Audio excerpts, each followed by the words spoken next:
Assalamualaikum warahmatullahi wabarakatuh. Halo anak-anak, selamat pagi. Apa kabar kalian semua? Sehat-sehat ya? Dan itu yang selalu Ibu harapkan. Nah, untuk kali ini kita belajar ke bab 6 ya. Kita masuk ke bab 6 yaitu tentang energi dalam sistem kehidupan. Nah, untuk mempelajarinya bagaimana energi itu, kita akan bahas di sini ya. Sebelum kita belajar tentang apa yang kita bahas di sini, kita harus tahu dulu itu apa itu energi, bentuk energi, dan juga sumber energi. Nah, semuanya akan dibahas di sini. Dengarkan baik-baik ya. Nah, sekarang kita mulai. Apa itu energi? Nah, kalian pastinya pernah melihat dong atau melihat mobil itu berjalan. Nah, mobil itu berjalan kenapa? Dia karena mobil membutuhkan energi dalam suatu bentuk bahan bakar. Jadi, eh, mobil membutuhkan energi dalam bentuk bahan bakar agar bisa berjalan dan dikendarai. Kemudian, setrika. Nah, setrika juga sama. Setrika membutuhkan energi listrik agar bisa dipakai untuk merapikan atau melicinkan pakaian. Nah, atau kalian pernah merasakan lapar? Nah, tentunya kalau lapar itu membutuhkan energi. Nah, jadi membutuhkan energi kimia dalam bentuk makanan agar kita bisa beraktivitas dengan baik. Jadi, kesemuanya di sini adalah kesangkutan pautan dengan energi. Jadi, energi itu adalah apa? Ya, energi adalah kemampuan untuk melakukan usaha atau kerja atau kemampuan melakukan suatu perubahan. Nah, sudah paham ya apa itu energi?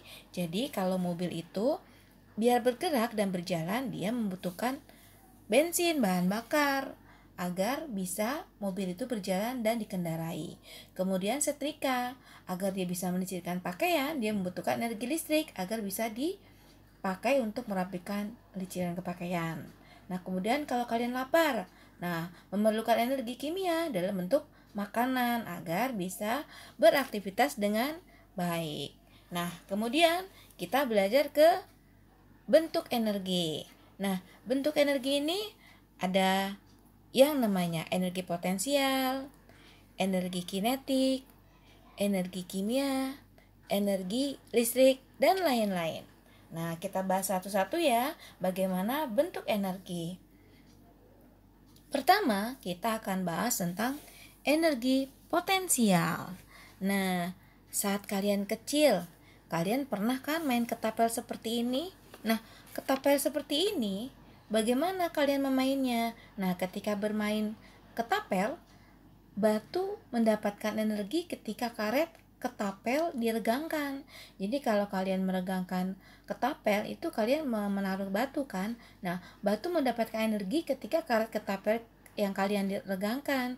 Nah, disitulah energi yang mendorong batu terlempar jauh dari ketapel. Jadi ketika kalian meregangkan karet yang ada di ketapel itu dan menyelipkan batu, nah itu energi yang mendorong batu terlempar jauh itu ketapelnya gitu. Jadi masih ingat ya main ketapel seperti apa? Nah, itu adalah contoh salah satu energi potensial. Atau contoh lainnya seperti air terjun. Nah, air terjun ini juga sama, memiliki energi karena ketinggiannya. Jadi, apa dong energi potensial? Nah, energi potensial adalah energi yang dimiliki oleh suatu materi karena lokasi atau kedudukannya. Nah, energi potensial ini punya rumus ya. Apa rumusnya? Energi potensial sama dengan massa kali gravitasi kali ketinggian.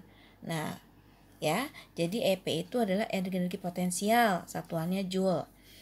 M itu adalah massa benda, satuannya kilogram. G itu adalah percepatan gravitasi, meter per second. Kemudian H itu adalah ketinggian benda. Nah, untuk pahamnya kita belajar contoh soal ya. Nah, contoh soal. Sebuah kelapa yang masih menggantung di pohon bermassa 2,5 kg. Jika pohon kelapa memiliki ketinggian 9 meter, berapa energi potensial buah kelapa tersebut jika diketahui gravitasinya 10 meter per second? Nah, lihat gambar coba. Kalau kalian perhatikan, berarti diketahuinya apa? Diketahuinya apa? Masanya 2,5. Terus G-nya 10. Nah, kemudian ketinggiannya 9. Nah, kita tulis dulu diketahuinya. Kemudian kita ditanyanya apa? Ditanya energi potensial. Jawabnya rumus yang tadi. EP sama dengan kali M kali G kali H. Kalian masukin tinggal. Nah, karena di sini satuannya kilogram, jadi kalian nggak perlu ubah. Langsung saja kalikan semuanya. Dapat energi potensial sama dengan 225 Joule. Nah, paham ya? Mudah bukan? Nah, sekarang kita ke bentuk energi kedua, yaitu energi kinetik. Nah, energi kinetik ini kalian pernah melihat mobil berjalan kan ya? Nah, selalu setiap hari. Terus kemudian atau orang mendorong benda, mendorong lemari misalnya. Nah, ini adalah energi kinetik. Jadi energi kinetik adalah apa? Bentuk energi ketika suatu materi berpindah atau bergerak.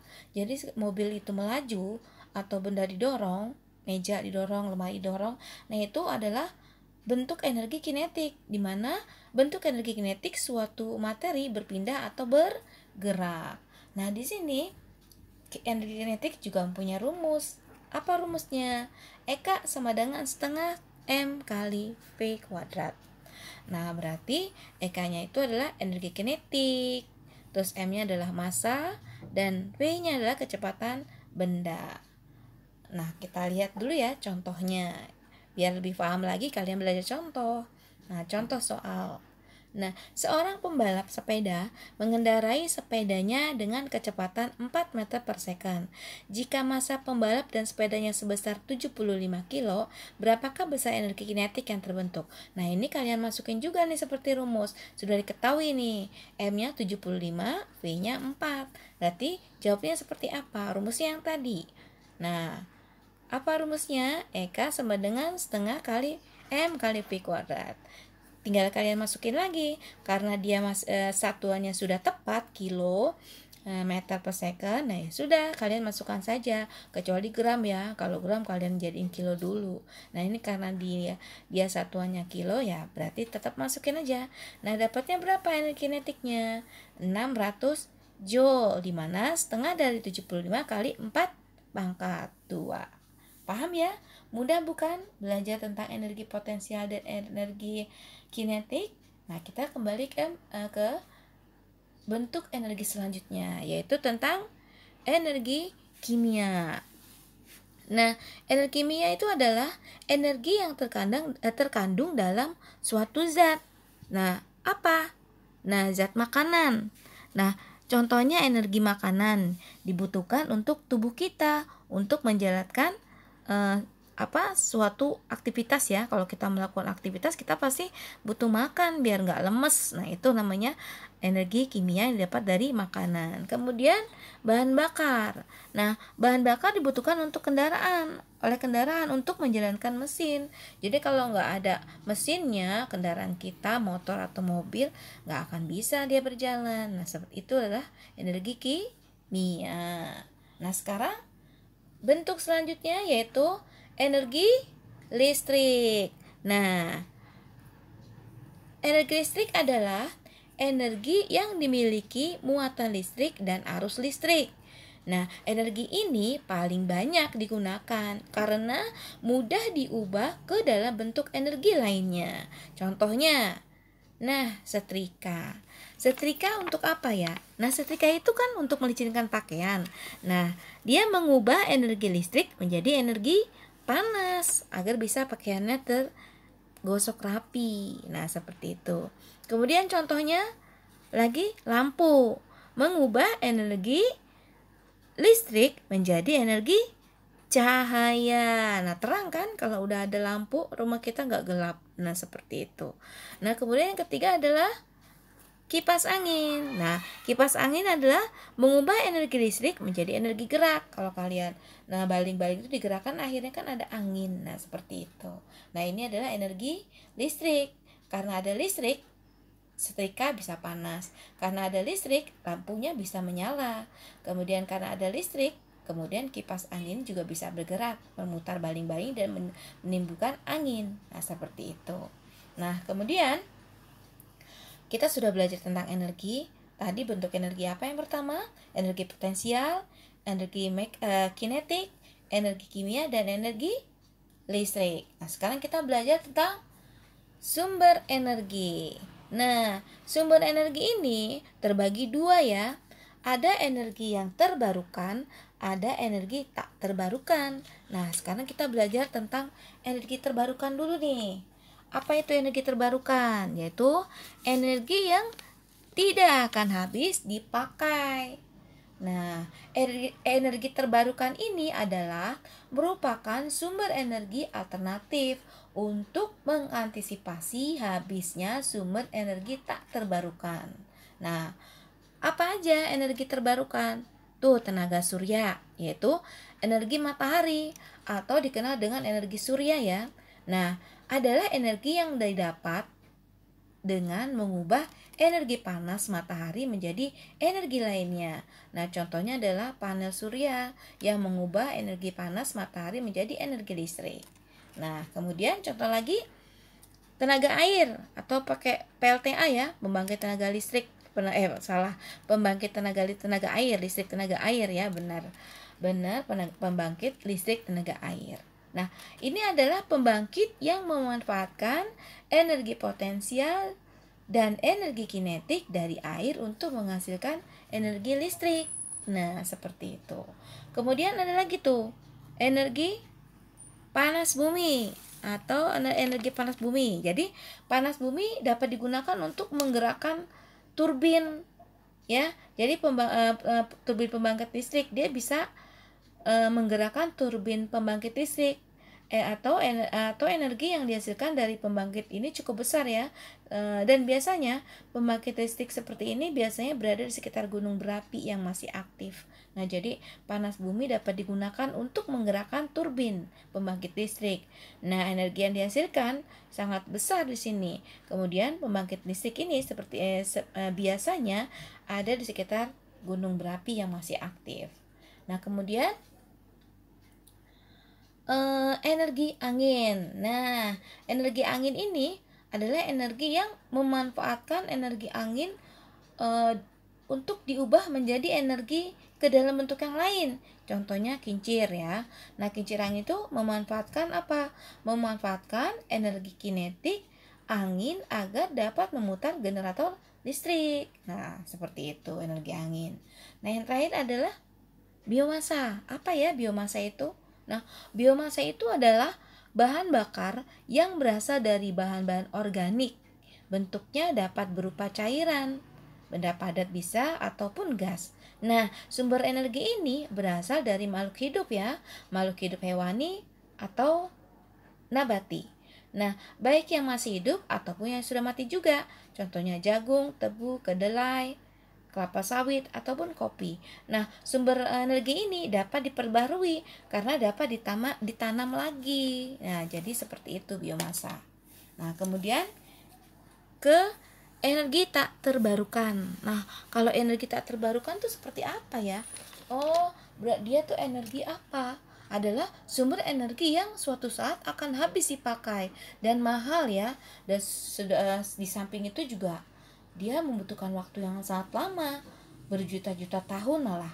Nah, itu makanya dikatakan energi tak terbarukan. Jadi, sumber energi yang suatu saat akan habis dipakai. Nah, itu contohnya adalah tambang bumi ya. Nah, tambang bumi itu meliputi minyak bumi dan batu bara. Jadi, energi hasil tambang bumi berasal dari fosil tumbuhan dan hewan yang berjutaan tahun yang lalu terkubur ya di dalam lautan. Jadi tambang bumi atau gas atau minyak bumi itu adalah dihasilkan dari fosil tumbuhan dan hewan yang jutaan tahun lalu terkubur di dasar lautan. Nah, seperti itu. Itu namanya energi tak terbarukan. Nah, kemudian energi nuklir. Nah, energi nuklir ini berbentuk energi panas ya. Jadi dia energi ini berbentuk energi panas melalui radiasi nuklir. Nah, jadi kalau energi terbarukan itu ada dua ya. Jadi tambang bumi meliputi gas dan juga batu bara. Nah, kemudian nuklir. Nah, nuklir ini berbentuk energi panas melalui radiasi nuklir. Nah, contohnya pembangkit nuklir uranium U-235 tuh yang langka dan terbatas. Nah, nuklir itu lebih unggul dibanding energi tak terbarukan lainnya karena nuklir tidak melepaskan gas-gas berbahaya. Namun, nuklir menimbulkan limbah radioaktif yang sangat merusak bagi makhluk hidup. Nah, kalian paham ya? Jadi, apa itu tentang sumber energi? Kita belajar sudah tentang energi, bentuk energi, dan sumber energi. Jadi, sumber energi terbarukan dan tak terbarukan kalian harus paham. Yang terbarukan itu berarti dia bisa dipakai kembali ya, yang terbarukan. Kemudian kalau yang tidak terbarukan tuh kemungkinan kalau terbarukan tadi kan tidak akan habis dipakai. Kalau yang tidak terbarukan atau tak terbarukan tuh suatu saat pasti akan habis. Nah, seperti itu. Nah, paham ya? Nah, sekarang kita ke sumber makanan sebagai sumber energi. Nah, kalau tadi kalian contohkan adalah bentuk energi, misalkan energi kimia itu makanan untuk kita bisa beraktivitas, maka makanan adalah sumber energi untuk kita. Nah, kalau kita perhatikan, kita bisa bermain, belajar, kemudian membantu orang tua. Nah, itu membutuhkan makanan ya. Jadi makanan itu kita butuhkan untuk kita agar tidak lemas, bisa beraktivitas dengan baik, kita bisa belajar, kita bisa bermain, bisa membantu orang tua, dan aktivitas lainnya. Nah, kemudian makanan itu apa aja sih? Apa sumber-sumber makanan yang menjadikan energi kimia dan menjadikan sumber makanan untuk kita?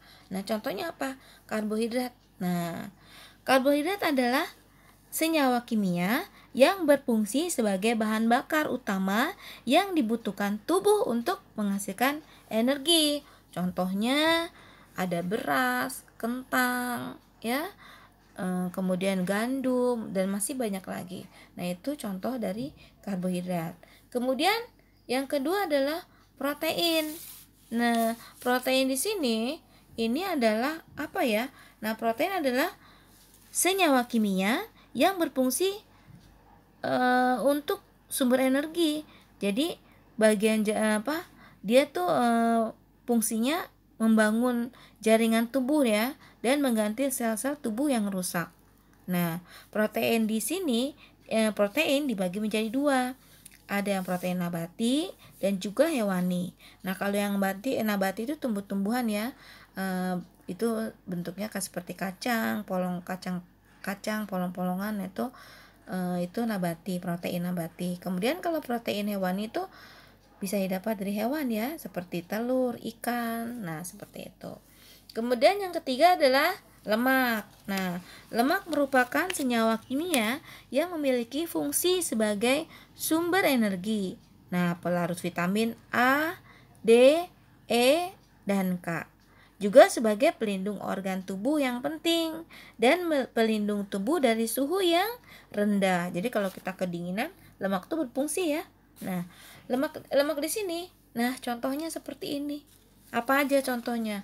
Ada daging, ada alpukat, ada kacang-kacangan, minyak. Nah, lemak ini dibagi dua juga ya, lemak hewani dan nabati. Kalau hewani itu bisa daging, ya bisa keju. Kalau nabati ada kemiri, kelapa, alpukat. Nah, mudah bukan kita belajar tentang energi? Jadi kesimpulannya energi itu apa? Melakukan usaha, ya kan? Kemampuan melakukan usaha. Nah, itu bentuk energi ada apa aja? Ada bentuk energi potensial, kimia, energi kimia, potensial, kinetik, dan listrik. Nah, kemudian sumber energi ada dua, terbarukan dan tak terbarukan. Nah, kemudian sumber makanan tubuh kita sebagai apa? Sebagai sumber makanan sebagai sumber energi tubuh kita. Nah, untuk lebih pahamnya, Ibu anggap paham ya, ini karena mudah sekali belajar tentang sumber energi. Nah, kalian untuk melatih agar kalian lebih bisa lagi, kalian belajar evaluasi ya. Nah, evaluasi di sini kalian bisa jelasin seberapa penting sebenarnya energi bagi kehidupan. Nah, kemudian kalian menjawab soal energi potensial sama seperti contoh yang Ibu sudah ajarkan. Kemudian, sebutkan lagi hal negatif yang dapat timbul jika kalian mengonsumsi lemak berlebih, karbohidrat berlebih, dan protein berlebih. Mudah bukan? Ibu anggap bisa ya, kalian referensinya banyak. Bisa lihat buku paket kalian, bisa lihat internet referensi banyak, atau bertanya dengan ibu juga nggak apa-apa. Nah, ibu cukupkan sampai di sini. Semoga kalian paham dan bermanfaat. Kita ucapkan alhamdulillahirobbilalamin. Terima kasih untuk anak-anak untuk segala perhatiannya. Ibu ucapkan banyak terima kasih. Wassalamualaikum warahmatullahi wabarakatuh.